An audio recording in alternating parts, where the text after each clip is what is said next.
11 minute 4 concept series का session number 1 आपके सामने आने वाला है। बिल्कुल टाइम वेस्ट नहीं करूंगा, बिल्कुल स्टार्टिंग से स्टार्ट करेंगे। आपने बहुत सारे टॉपिक मुझे बोले थे, बट जो टॉपिक आपने बोले वो कोशिश करूंगा सारे टॉपिक में कवर करूंगा। तो सबसे पहले इनकम टैक्स से हम स्टार्टिंग करने जा रहे हैं और हम चैप्टर नंबर 1 में जो 4 कॉन्सेप्ट है बहुत इंपॉर्टेंट, वो मैं डिस्कस करूंगा इस वीडियो में। देन फिर आपकी अगली वीडियो आएगी जी।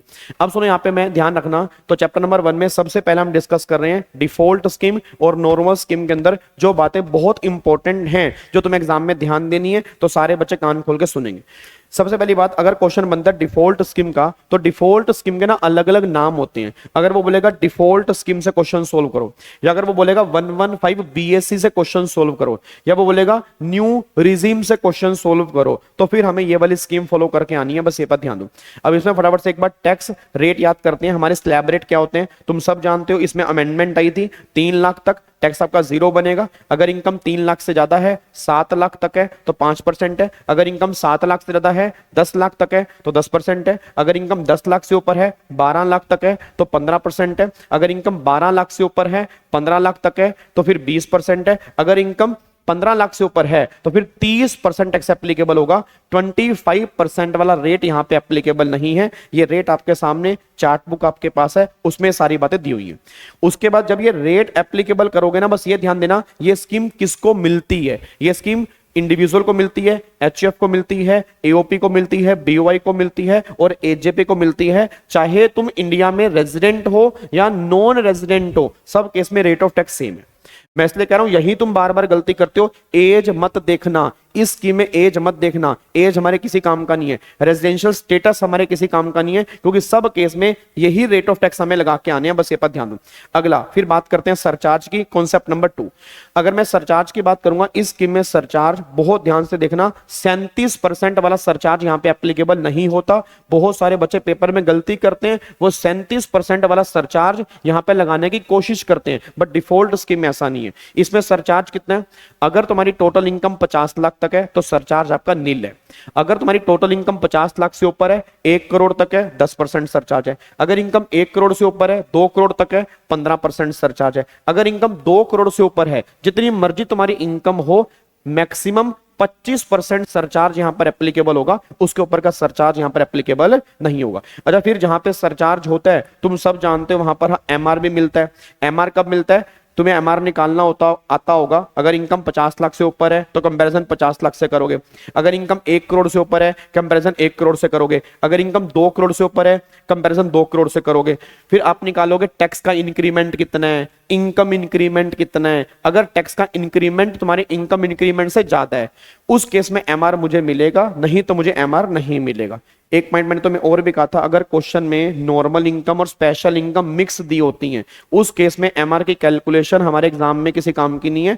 एमआर सिर्फ तभी निकालना है अगर क्वेश्चन में नॉर्मल इनकम हमें दी होती है। बस ये पर ध्यान दो, ठीक है। बाकी स्पेशल इनकम की बात मैं आने वाली वीडियो के अंदर करूंगा कि स्पेशल इनकम क्या होती है और स्पेशल इनकम में रेट ऑफ टैक्स क्या होता है, उसको भी आने वाली वीडियो में हम डिस्कस करेंगे। स्पीड मेरी थोड़ी सी फास्ट हो सकती है क्योंकि ऑलरेडी हम ये सब कुछ रिवाइज कर चुके हैं, बट इस वीडियो के अंदर हम बहुत क्रिप्स में समझेंगे कि मेन पॉइंट्स कौन से हैं जहां तुम्हें बार बार गलती होती है। अब इसके बाद अगला पॉइंट यहां पे आते हैं रिबेट की। अब एक तो डिफॉल्ट स्कीम में रिबेट बहुत ध्यान देना, यहां पर बच्चे काफी गलती करते हैं। तो पहली बात कान खोल के सुन लो, डिफॉल्ट स्कीम में रिबेट किसको मिलती है। 3 कंडीशन सेटिस्फाइड होनी जरूरी है। पहली बात, तुम इंडिविजुअल होने चाहिए। सर क्या एचएफ को रिबेट मिलती है, नहीं मिलती।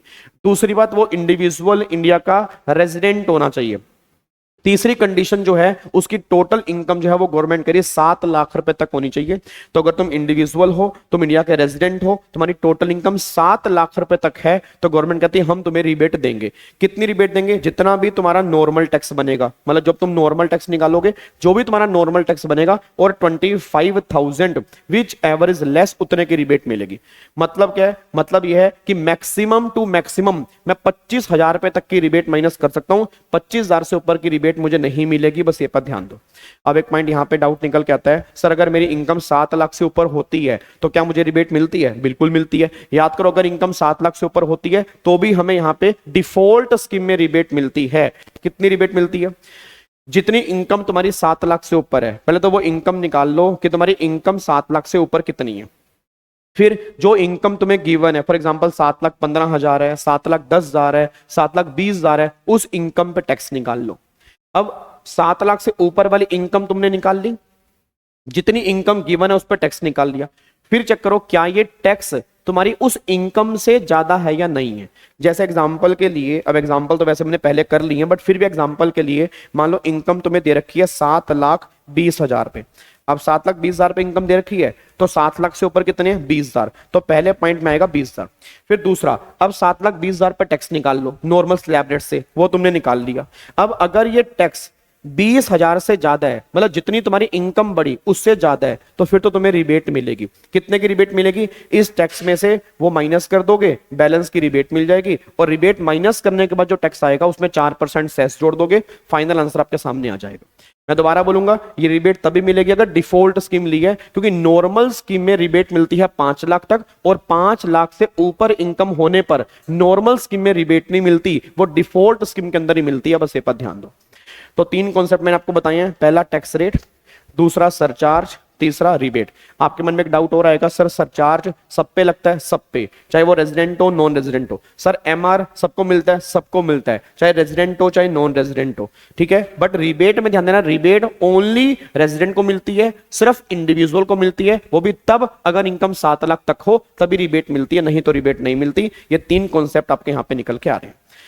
अब इस 3 कॉन्सेप्ट के बाद अगला कॉन्सेप्ट जो है सबसे इंपॉर्टेंट कॉन्सेप्ट, और इस वीडियो का जो लास्ट कॉन्सेप्ट है, क्योंकि 11 मिनट की हमारी वीडियो होगी, 11 मिनट के बाद फिर अगली वीडियो आपकी आएगी, उसके अंदर अगला कॉन्सेप्ट करेंगे। अब अगला कॉन्सेप्ट ये है, सर अगर मैं डिफॉल्ट स्कीम लेता हूं, तुम सब जानते हो बहुत सारे बेनिफिट तुम्हें छोड़ने पड़ते हैं, तो कौन कौन से बेनिफिट तुम्हें छोड़ने पड़ेंगे? अच्छा, बेनिफिट छोड़ने का मतलब क्या है कि अगर ये बेनिफिट तुम्हें मिलते हैं तो फुली टैक्सेबल होंगे, इसकी कोई भी एग्जम्पशन, कोई भी डिडक्शन नहीं मिलेगी। नॉर्मल स्कीम वालों को मिलती होगी बट डिफॉल्ट स्कीम वालों को नहीं मिलेगी। तो अगर तुम्हें क्वेश्चन में इसमें से कोई भी बेनिफिट तुम्हें दिखता है तो फुली टैक्सेबल करके आना, कोई भी डिडक्शन और एग्जम्पशन तुम्हें इसकी नहीं मिलेगी। कौन कौन से? जैसे कि सैलरी में, पहला सैलरी में लीव ट्रैवल कंसेशन, एलटीसी का कोई बेनिफिट नहीं मिलेगा। मतलब एलटीसी अगर एम्प्लॉयर ने एम्प्लॉय को दी है तो फुली टैक्सेबल होगी अगर एम्प्लॉय ने डिफॉल्ट स्कीम ली है। उसके बाद सेक्शन 1013 है एचआरए, एम्प्लॉयर ने एम्प्लॉय को एचआरए दिया, फुली टैक्सेबल है, अगर डिफॉल्ट स्कीम ली है एग्जम्पशन नहीं मिलेगी। फिर 1014, याद करो 1014 में काफी सारे अलाउंसेस आते हैं, याद है अपना ट्रैवलिंग अलाउंस हो गया, कन्वेंस अलाउंस हो गया, हेल्पर अलाउंस हो गया, एकेडमिक अलाउंस हो गया, उसकी कोई एग्जम्पशन नहीं मिलेगी। बट 4 अलाउंस ऐसे हैं अगर एम्प्लॉयर एम्प्लॉय को देता है तो उनकी एग्जम्पशन जो है वो डिफॉल्ट वालों को भी मिल जाती है। कौन कौन से? Daily allowance, travelling allowance, convince allowance और ट्रांसपोर्ट अलाउंस अगर आप हैंडीकैप हैं। मैं दोबारा बोलूंगा, daily allowance, travelling allowance, convince allowance और ट्रांसपोर्ट अलाउंस अगर आप हैंडीकैप हैं। अब डेली, ट्रैवलिंग और कन्वेंस में एग्जम्पशन कितनी मिलती है? तुम सब जानते हो, जितने भी अलाउंस मिले वो, और जितना खर्चा किया इसमें से लेस वाला एग्जम्प्ट है, बाकी टैक्सेबल है। और ट्रांसपोर्ट अलाउंस में अगर एम्प्लॉय हैंडीकैप है तो 3200 पर मंथ की लिमिट तक एग्जम्प्ट होता है, उसके बाद वो टैक्सेबल होता है। बट हाँ, अगर एम्प्लॉय नॉर्मल एम्प्लॉय है तो ट्रांसपोर्ट अलाउंस फुली टैक्सेबल होता है, चाहे वो नॉर्मल स्कीम हो चाहे वो डिफॉल्ट स्कीम हो। और बताओ और क्या नहीं मिलेगा? एंटरटेनमेंट अलाउंस की डिडक्शन नहीं मिलेगी। मतलब अगर एम्प्लॉयर ने एम्प्लॉय को एंटरटेनमेंट अलाउंस दिया, फुली टैक्सेबल होगा, चाहे वो कोई भी एम्प्लॉय हो, सारा का सारा उसकी सैलरी में जोड़ देने। प्रोफेशनल टैक्स, प्रोफेशनल टैक्स की कोई भी डिडक्शन एम्प्लॉय को नहीं मिलेगी। मतलब जितना भी प्रोफेशनल टैक्स एम्प्लॉय पे करेगा, नॉर्मल स्कीम में तो डिडक्शन मिलती है बट डिफॉल्ट में नहीं मिलती। मतलब जितना एम्प्लॉयर ने दिया वो सारा जोड़ दिया, जो एम्प्लॉय जमा कराएगा उसको माइनस नहीं करेंगे, डिडक्शन नहीं दी जाएगी डिफॉल्ट स्कीम में। फिर उसके बाद फ्री मील, जो लंच नहीं मिलता, लंच 50 रुपए पर मील जो फैसिलिटी मिलती है लंच वाले केस में, वो डिफॉल्ट स्कीम वालों को नहीं दी जाएगी। ये सारे बेनिफिट सैलरी के हैं जो नहीं मिलेंगे। बाकी सारे के सारे परक्यूजिट सेम है, रिटायरमेंट बेनिफिट सेम है, सबका ट्रीटमेंट सेम है जैसे आपने पढ़ा है। बट इनको ध्यान देना, जब ये पेपर के अंदर बनेंगे तो ये फुली टैक्सेबल होंगे डिफॉल्ट स्कीम वाले केस में, इनकी एग्जम्पशन नहीं मिलेगी। आगे हाउस प्रॉपर्टी में हाउस प्रॉपर्टी का पूरा चैप्टर सेम है, नॉर्मल और डिफॉल्ट, बट हाउस प्रॉपर्टी अगर सेल्फ ऑक्यूपाइड घर है तो सेल्फ ऑक्यूपाइड वाले केस में जो भी तुम इंटरेस्ट पे करते हो वो 30,000 और 2 लाख की जो तुम्हें डिडक्शन मिलती है नॉर्मल स्कीम में, वो डिफॉल्ट स्कीम के अंदर नहीं मिलेगी। डिफॉल्ट स्कीम में कोई भी इंटरेस्ट की डिडक्शन सेल्फ ऑक्यूपाइड वाले केस में नहीं मिलेगी, लेट आउट वाले केस के अंदर मिल जाएगी। फिर उसके बाद पीजीपी के अंदर सेक्शन 10AA एसईजेड वाला बेनिफिट नहीं मिलेगा। 32(1)(2)A एडिशनल डेप्रिसिएशन नहीं मिलेगा। 32(1)(2) वो अप्रूव इंस्टीट्यूट को जो डोनेशन देते हो, रिसर्च इंस्टीट्यूट को, डिडक्शन नहीं मिलेगी। 35(1)(2)A जो कंपनी को पेमेंट करते हो, कंपनी तुम्हारे बिजनेस के लिए रिसर्च करती है, डिडक्शन नहीं मिलेगी। 35(1)(3) वो सोशल साइंस और स्टैटिस्टिकल रिसर्च की डिडक्शन मिलती है, वो नहीं मिलेगी। 35(2)AA जो पेमेंट करते हैं आईआईटी को, आईआईटी आपके बिजनेस के लिए रिसर्च करता है, वो डिडक्शन नहीं मिलेगी। 35(AD) जो वो 14 बिजनेस होते हैं, उन 14 बिजनेस की जो डिडक्शंस मिलती हैं डिफॉल्ट स्कीम वालों को नहीं मिलेगी। 35(CCC) एग्रीकल्चर एक्सटेंशन के लिए जो डिडक्शन मिलती है वो नहीं मिलेगी। ये सब डिडक्शन आपको नहीं दी जाएंगे। कैपिटल गेन के चैप्टर पे कोई इंपैक्ट नहीं है, जो तुमने कैपिटल गेन पढ़ा same capital gain default scheme के लिए भी एप्लीकेबल है। सेक्शन 54 के एग्जाम्पशन डिफॉल्ट स्कीम वालों को भी मिलती है। अदर सोर्स में कोई इंपैक्ट नहीं है, जो तुमने अदर सोर्स पढ़ा है सारा अदर सोर्स सेम एप्लीकेबल है डिफॉल्ट स्कीम के ऊपर भी। क्लबिंग ऑफ इनकम में है जो 1500 रुपए माइनर चाइल्ड की एग्जाम्पशन मिलती है, वो डिफॉल्ट स्कीम वालों को नहीं मिलेगी।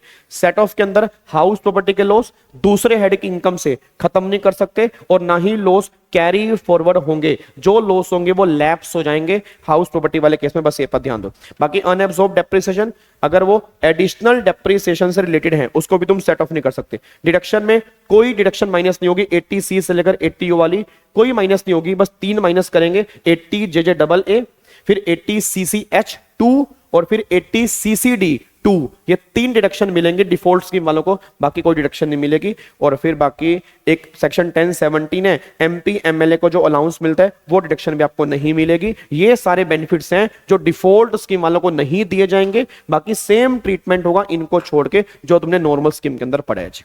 तो ये सारी बातें डिफॉल्ट स्कीम की हैं, एक बार इसको गो थ्रू कर लेना। मैं इसलिए कह रहा हूं ये बहुत इंपॉर्टेंट है, इसमें से क्वेश्चन इस बार पक्का पक्का बनेगा। जैसे ही क्लास खत्म हो एक बार चार्ट बुक से दोबारा कर लेना, फिर मिलूंगा अगली वीडियो के अंदर जिसके अंदर मैं नॉर्मल रिजिम की कुछ इंपॉर्टेंट बातें करूंगा। फिर तीसरी वीडियो के अंदर बातें करूंगा स्पेशल इनकम कौन कौन सी होती है, उसका ट्रीटमेंट क्या होगा। Thank you so much.